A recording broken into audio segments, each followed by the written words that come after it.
Audio Jungle.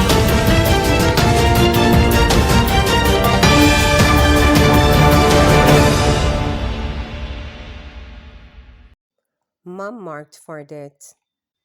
A mother who reported the witnessed her son's murder along Barbican Road in St. Andrew some 2 months ago was the target of a deadly attack that claimed her life along with a man at the same location. Ashley Markiri, who reportedly knew she was marked for death, was one of three people who were shot around 1 p.m. by men traveling on a motorcycle. Investigators theorize that the double shooting and murder was an act of reprisal at play because of another murder that occurred in St. Andrew South Police Division at a school last month. Reporters reported then that 36-year-old Dishon Nuri, a taxi operator of a Barbican Road address, was killed on November 15 when he dropped off a child at the entrance of the Rosario Primary School and Ricketts Avenue. Ashley, who was very vocal about her son's killing, hit out at the killers, and then the murder at the school took place. The deceased in that incident has ties to the community, and she knew she was under the microscope. She was reluctant to leave the space, saying it was her community and she won't leave, and always hung out there, a senior investigator with knowledge of the probe told reporters.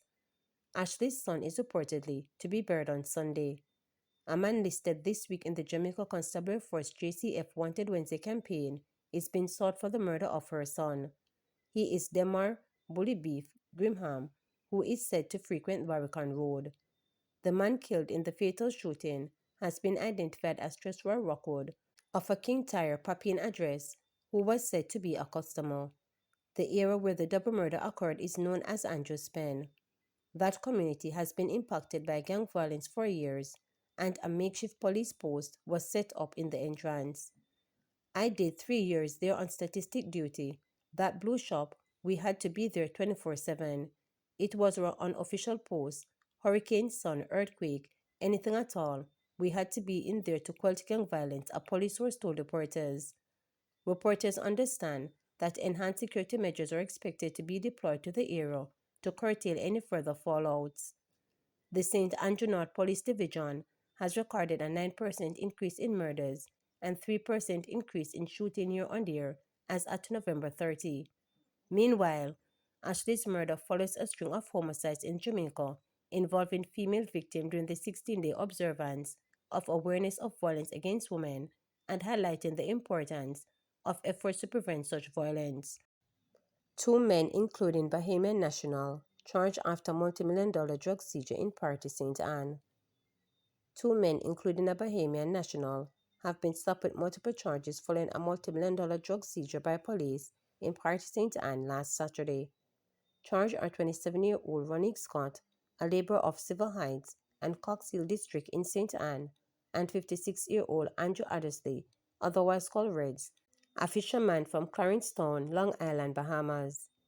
The men have been charged with possession of ganja, dealing in ganja, trafficking ganja, conspiracy to export ganja, possession of cocaine, dealing in cocaine, trafficking cocaine, attempting to export cocaine, and illegal entry. According to police, at around 4:20 a.m. on Saturday, November 30, a team of lawmen observed a blue Isuzu motor truck with the two men seated in the front and a yellow backhoe parked along the vehicle.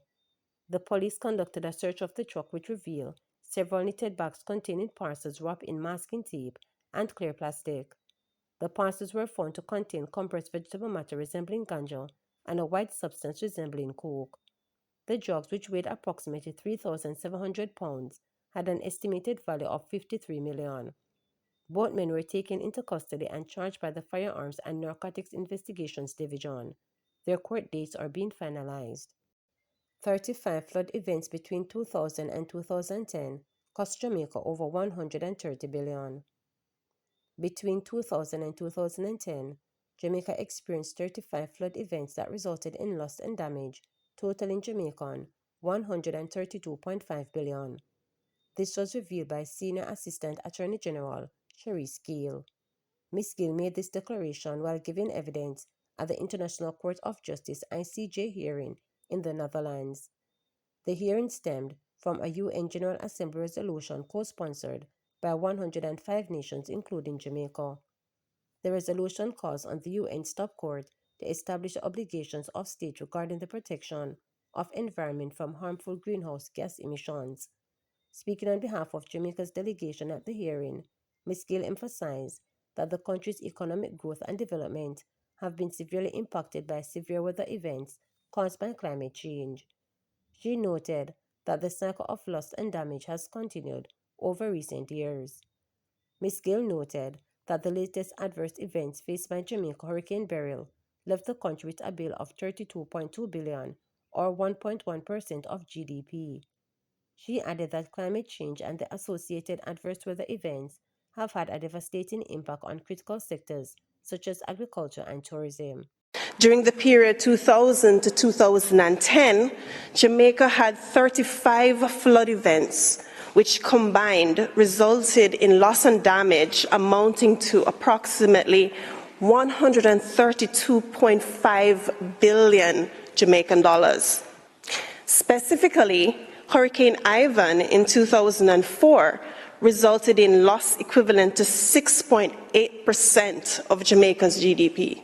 In 2010, Tropical Storm Nicole caused damage to road networks and bridges, resulting in losses estimated at 14 billion Jamaican dollars.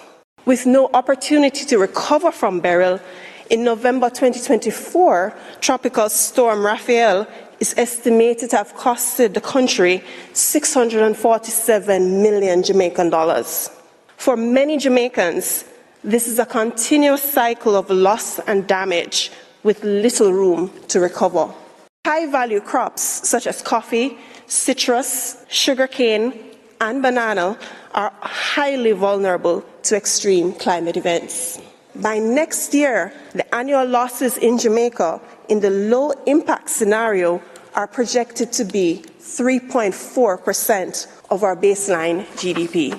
Also, climate change threatens food security and the livelihood of fisherfolk through the risk of increased hurricanes and storms that not only disrupt fishing activities, but also destroy fishing infrastructure, cause loss of fish stock and habitats, and alter marine ecosystems. Hilton urges government to reduce costs to warehouses to improve legal connections to electricity grid. Member of Parliament for St. Andrew Western, the People's National Party PNP Anthony Hilton, is calling for the government to demonstrate its genuine concern for the most vulnerable in society through a targeted program of cost reduction and elimination for the wiring of houses. He said this would provide those individuals who want to legally connect to the grid with legal access to electricity, or will be benefited with the adoption expansion of such a program by government, not just the few who will benefit under the vote buying scheme announced recently on the political platform, stated Hilton. He was speaking in the House of Representatives on Tuesday during his contribution to the State of the Constituency debate. The vote buying scheme is referred to in relation to the announcement by Prime Minister Andrew Holness of a 53% cut in the General Consumption Tax (GCT) component on electricity. The Prime Minister made the announcement on November 24 at the annual conference of the Jamaica Labour Party. Some public commentators and the opposition PNP had pointed out that the saving that will occur for the majority of the Jamaican Public Service Company JPS customers will be in the region of $200 monthly. Hilton raised the issue as he told the House that over 100 houses in Riverton City in his constituency were recently wired. This is the first phase of two-phase program designed to expand access to legal light and residents of Riverton City and to reduce revenue losses to JPS by removing illicit connections. This is a partnership between the community and JPS, led by myself and the Council of the Seaview Gardens Division, after patient but deliberate negotiation, stated Hilton. The next phase in this collaborative arrangement will be implemented of an improved distribution infrastructure to enable more houses, once successfully wired, to become formalized, he added. The opposition MP questioned why only 100 houses were wired, considering the benefits of the program to all stakeholders involved. Answering his question, Hilton said it was because of the prohibitive cost involved in wiring an individual house. Meanwhile, Hilton said the residents of Riverton continue to press for a better National Water Commission system for both portable and reliable sewage service. I will continue to advocate for their inclusion in assessing the improved and affordable courses available to every community in Western St. Andrew. They deserve no less, he noted. Remember to subscribe, like, share, and click the notification bell for daily updates.